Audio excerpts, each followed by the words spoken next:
World of YouTube, true crime, a tearful sight. Numbnuts here. It's a Sunday night. I've been trying, and between my busy schedule and little visit I did yesterday, and trying to think of some content to do, I found this little saved piece that I left off on one of my home screens to look into, but I think I'm just gonna do it this way because, as you can read, the most notorious unsolved crime in every state. So I don't know how much I'll get through this. If I don't get through it all, I'll most definitely do a part 2. But what I'm gonna do with something new is just show the picture name, and if anybody wants to check that out, of course, everybody and everything in my eyes, right, should be never forgotten, especially cases like this, but there's so many of them. It's tough to do a lot, and I figured, shoot, why not do it this way? But it's sad in every situation, every friggin' nook, cranny, crack, and piece of this world that sits there, and every day a case is new. If it's even unsolved or a case of murder, everybody should just, in that category, should always be never forgotten and always looked at in my eyes. Because like I always say, man, I'd hate, I wouldn't be surprised if one day it happened to me, because it almost did, but ever come up to a lost loved one and come up missing would be just a nasty thought stuck in your head for the rest of your life. Something that people sometimes can't bear to live with, or they go on and fight for the right of that person who's lost, missing, murdered, and does good with it. But I don't know. Every time I see a case of something like this, man, it's just sick. Excuse me, sick to think that every day it could happen again. Past, present, future.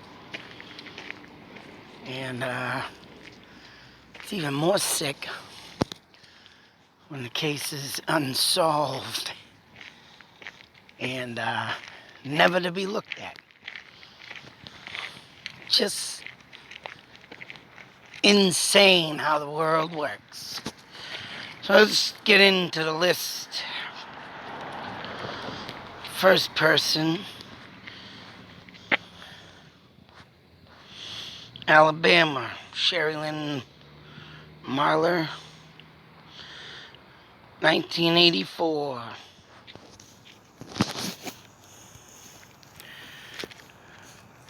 Of course, that right picture is a face processor to process of aging.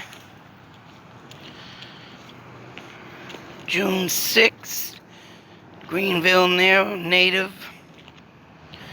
went into town with her stepfather to run errands. He went into the bank to sign some papers. Gave her $1 to buy a soda from a vending machine. Meet him back at the truck. She'd never been seen since. 30.5 years ago. It was featured on Unsolved Mysteries. Damn it. Alaska. Not as Alaska 1982. There's a definite serial killer out there that was probably the one that did this murder, but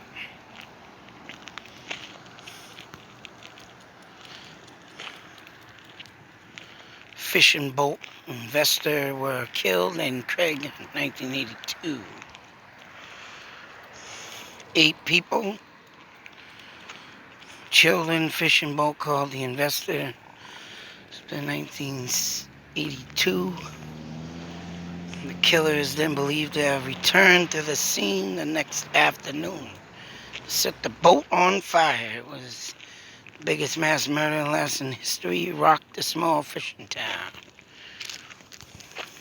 The case is featured in People magazine investigates. As you can see, I don't think there was... Now, that's the thing I was supposed to do with this, see if I could find any updates on stuff like this. Maybe I will later on. But right now, I want to just go through the list. Arizona. Pauline Robin Burgett, murdered. Home.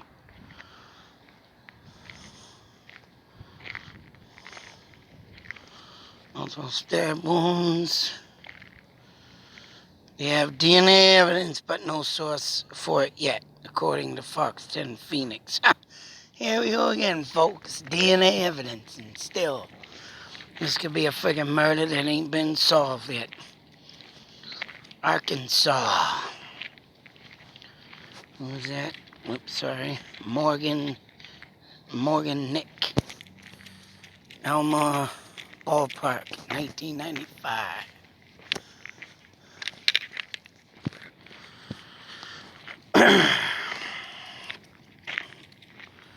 Six-year-old at the time reduction age process and photo and picture above. Look at that. Don't you just love that information? Not much to it, huh? That's what you gotta love about some of these. They ain't got much info. And when they do, right, you go into it, you don't get as much as info, right, as you get out of these little paragraphs. So it's like, what the Insane. Red truck who was seen driving away around the same time Nick disappeared. Ooh, red truck.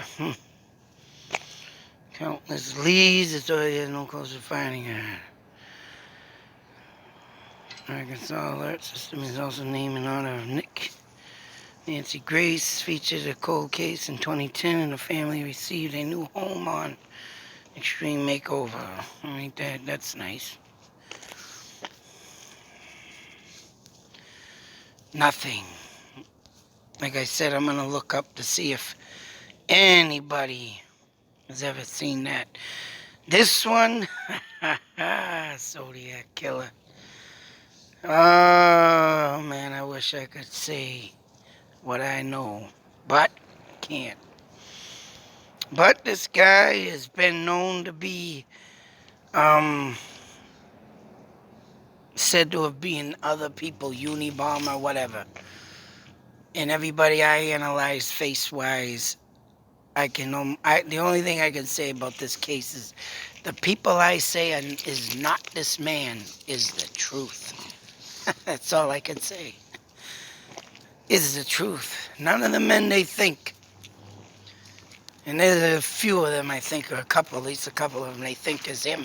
Got my videos up on that. Nothing. That he is not the man. But this guy is very famous. And I like that movie, Dirty Harry is Right, man. They put him in there for that. They made that movie, but... yeah, he's still out there, folks. And he'll never get caught. But whatever. John Bernay Ramsey, yes. You know, this one will always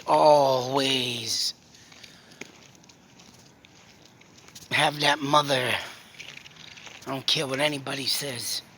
That family killed this poor girl out of pure jealousy. I think this girl got murdered because she started to become something that the family could not be. And they were very jealous of that. Very jealous. Of course, and she is very... And that ransom money, man. Who the hell asks? And who the F would know to ask for $118,000, the same money that this friggin' father would get from one of his pensions or pays or whatever? Give me a fucking break. And I did have, I think I do have the video up of the note that was written, and it matched up the writing of the mother. But yet they scratched that all away, and that ain't it. And no. Nope, even that woman's dead. They're gonna still consider it an intruder. Especially this detective they brought in. This friggin' detective, one of the best detectives. And he has flaws. He's a big bullshit artist. I don't care what anybody says. I know that mother, that son, and that father had something to do with this. They all plotted this. Pure jealousy, I think it is. And that's that. I mean, I want to check in to see if there's any updates on that, but I'm not changing my ways with that story. I'm not changing my thoughts, theories, and ideas either. Ooh, Connecticut. Mary Baracco, yeah, excuse me for butchering that. Disappeared August 19th, 1984. Car was left in the park in the driveway with the driver's side smashed in. A wedding ring and car keys were left on the kitchen counter. Harper Corinth, her husband Dominic, told authorities either they are planning the divorce, and that made Mary took off with $100,000 in exchange for their home. But no evidence of the money has ever been found. Dominic didn't report her missing. A tip in 1985 alleged Mary's death was hit by Hell's Angels, but case still cold. Holy shit, never seen that one. Gonna get a divorce out there. And I'll tell you something. Getting that name in there, boy. Oh, yeah. I'm not surprised, especially when it's got to do a cold, bitter divorce. So we got Jane Marie Pitcher, found dead in Blackbird State Forest, 1986. Where the hell's that? Oh, Maryland. Maryland. Many times before Reese, pursuing a master's degree in botany at the University of Research Corner in Delaware. In 1986, her detailed notes stopped around 10 a.m. She was found the next day, partially clothed and dead from a shot to the back. While the forest is popular with hunters, her death was ruled a homicide. Squirrel hunter was taken into custody and questioned, but DNA evidence exonerated him into 1987. A new cold case unit at the... Oh, here we go. More DNA, folks. Still no murderer. How in the fuck does that happen, you know? I don't know. Especially if this person, like a killer, usually has a criminal record. But I don't know, man. You gotta get that DNA from that person, too. And cases like this, you know, it's tough to do because, shit, in the park, you know, where's this person, who was there, who witnessed it, and what better place to commit a murder and get away with it. But I don't know, they left DNA, so. But never to be seen again. It's a perfect murder. In cases like this, right, will probably never get solved. Steel heart. I gotta do that. They got a contest out I want to do. I'm going to try it out. For the triple murder in Tallahassee. Still unsolved more than 50 years later. Helen Sims, his daughter, Joy, found bound, gagged, stabbed, and shot in their Tallahassee home. 1966. Holy crap, more than 50 years later, police still don't know who did it. The murders have been subject of a documentary called 641 Morel Court and various podcasts. Yep, stories like that, man. Who was in the neighborhood that day? Who'd seen anything? But back in 1966, oh man, how many people were high, stoned, drunk? Not caring a damn thing about anything, but it's sad when you see these stories, because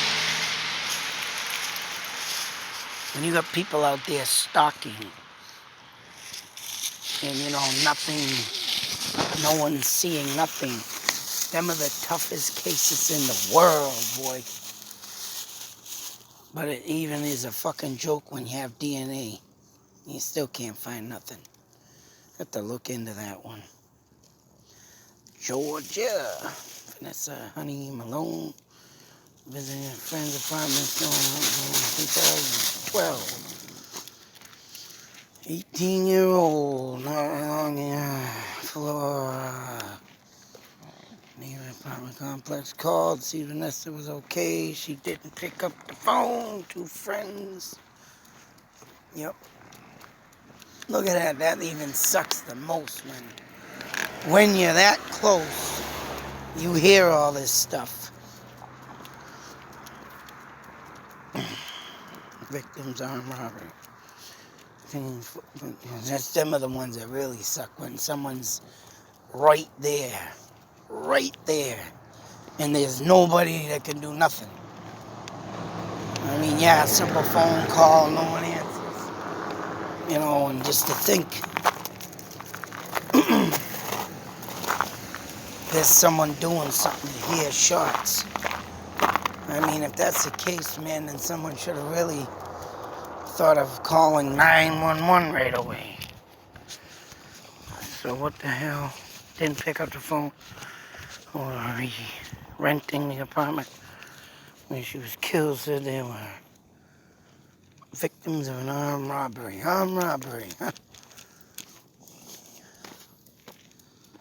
Tied up and locked in the bathroom. That's pretty funny that two girls, one gets shot, the other two get tied up, locked in the bathroom. That sounds very fishy to me. I mean, why would two get tied up and one get shot?